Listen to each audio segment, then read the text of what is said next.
Hi everyone. I'm taking a break from editing, so I guess you could say this is editing Renee, because I'm going to drop this clip into the video where I'm talking about books that I want to share with you that I've read recently. One of those books is The Book of Iron by Lexi Freiman, which I just stumbled my words, and this book is just, it's hard for me to talk about for some reason. It's a new release. It is a satire to the nth degree, which some satire really works for me. I'm thinking of Joshua Cohen and I can't think of anyone else right now, but anyway, so this is a book about Anna, who's a writer in New York City, and she's been canceled. She's written a book about the opioid crisis, but it was a satire. And so she can't get work anywhere. She stumbles on, either in a bar or a coffee shop, a group of people that are called Randians, and she becomes very interested in Ayn Rand's objectivism. She boils it down to focus on being, really centers around selfishness and the pursuit of your own goals above all else, something like that. And she comes up with a treatment of some sort for a book or something, and she starts talking to people who know people, and somebody wants to see her in LA about turning this thing into an adult cartoon. Or she goes to LA, she couch surfs with a bunch of the content creators. I'm assuming they're all millennials from the way that they're described. She's 39, so she's making fun of the millennial creators. She's making fun of anyone that has in her circle, anyone that has an extreme or a political view or supports a certain something in the world. She exaggerates that, creates composites of characters to the extreme, and that's why it's so funny. She sends up, no one is excluded in terms of millennials, all the gens, because the second half all takes place in the meditation retreat, which in the goal there is to kill your ego. Maybe went on too long in that section, but that's me. Yeah, I really enjoyed it. I will drop you back into the rest of my chat. The next book, we're talking about things that I've finished in the last week or so, and then I'll let you know what I've got myself into book-wise. So the next book that I had finished, the other book I finished, is The Bell Jar. I thought this was a reread, but it actually turned out not to be a reread because I didn't recognize it. This was written in, I think it was published in 1963 or 64. It was 63. It was just a few months before Sylvia Plath sadly committed suicide. This book was published in the UK in 1963, and then it wasn't to be published in the US until her mother's death, something like that, because this book is considered kind of auto-fiction. It is using parts and pieces of Sylvia's own young life and her time at college. I think she went to Smith College, and then her, I'll call it, psychotic breakdown in a character named Esther Greenwood. And then she does composites of other people in this story, people in the mental hospital that she ends up in, the psychiatric ward. So what we can't appreciate unless you read about this book and the time it was published is that it stood out as a book about a young woman going through these things that was quote unquote normal in all intents and purposes, on the surface, leading a normal life in a middle class, possibly upper middle class at times, life.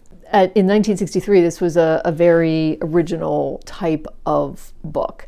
I love how Sylvia herself talks about the concept of a bell jar, and being under the bell jar, and how she sees that metaphor, how she uses that metaphor in the book and then in her own comments about the book. The foreword in this book is done by Frances McCullough, and it's really good. It does provide some good and useful background about the time in which this was written and how this book came to be. So I highly recommend this. The thing that got me and took me by surprise is the humor. My booktubing friend Aaron Facer just reread this book, and in his video he talks about the same thing. He didn't remember how funny it is and how on a sentence by sentence and paragraph structure, the writing is so beautiful. The way the writing is done in the book is worth the price of admission. It's done in first person, so we are right there with Esther going through the challenges that she's having but not understanding what it is in her brain. The other thing that's surprising that I didn't realize is that that Sylvia creates Esther as a standalone, unique, feminist young woman. She isn't conventional. She isn't seeking to get married. She wants to have a career. She wants to have a career as a writer. And she states eventually to Buddy, a longtime friend / guy that's in love with her, that in fact she doesn't think she wants to marry anybody. She doesn't feel like marriage is in her future. And that's just so refreshing and unexpected to read in this story. The trouble was, I hated the idea of serving men in any way. I wanted to dictate my own thrilling letters. I highly recommend this book. I think you'll be surprised by it and how modern it is. It's just a poet writing fiction. It's got to be good. Okay, what am I reading now? I'm reading a book that was actually on Charles from CSOP Best Reads of the Year. And he's mentioned this before. I'm just going to turn this a little bit. I picked it up at a library sale or the Goodwill store. I've had it for a while. This is just one of those mass paperbacks, mass trade. I knew it was similar to, or it gets compared to Shirley Jackson's We Have Always Lived in the Castle that I read earlier this year. I am enjoying this more than that book because it doesn't have that quirky sense that this family has been shunned by the town.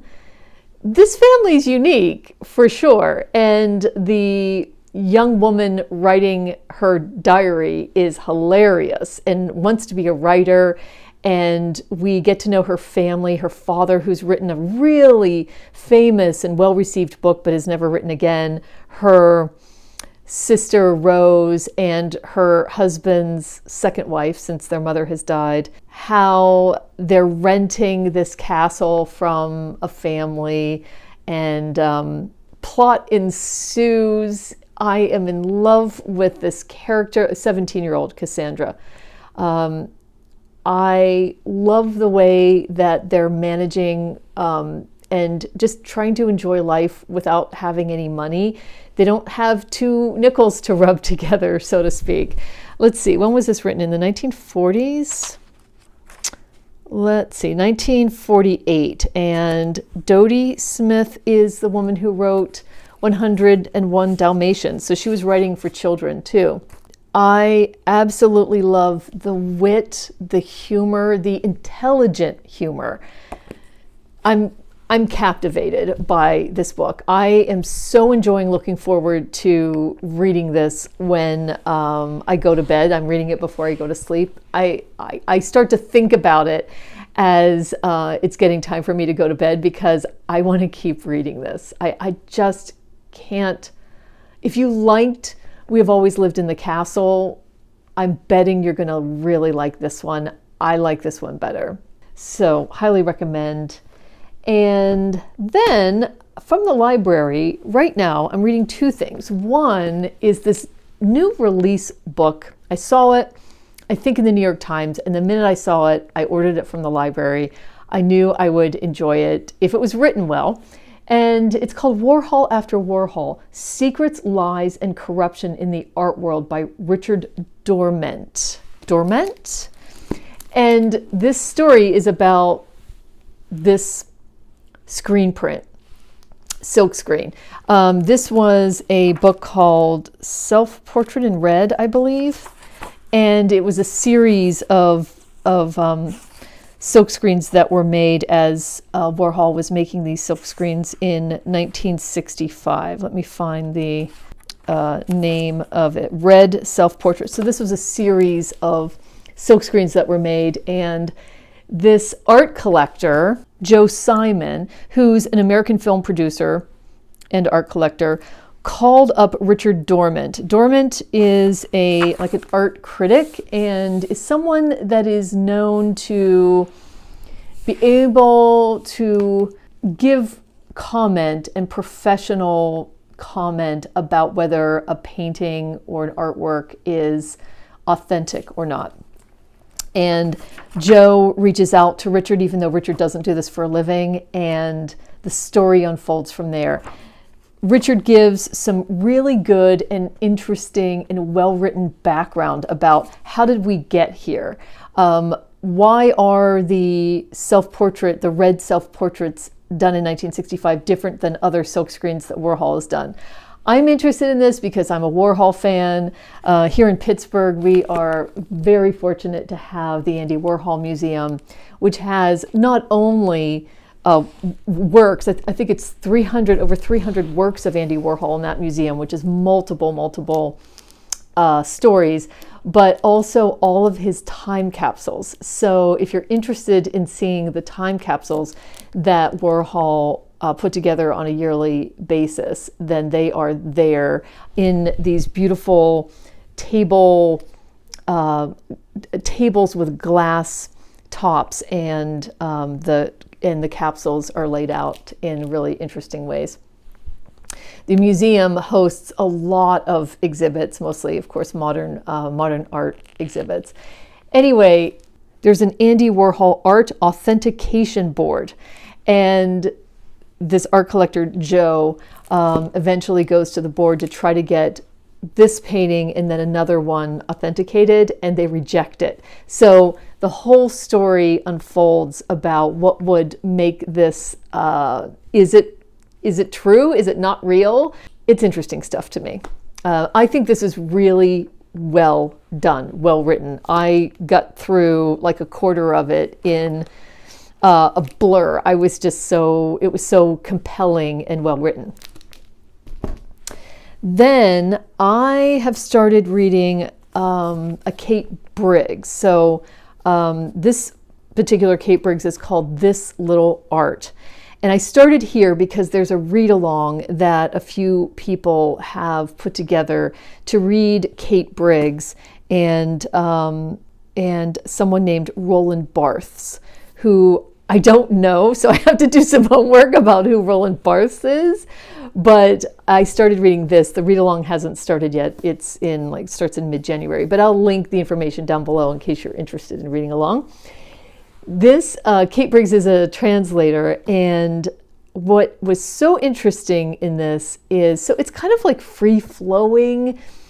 It's her talking about her life as a translator, but then also her interest in translation.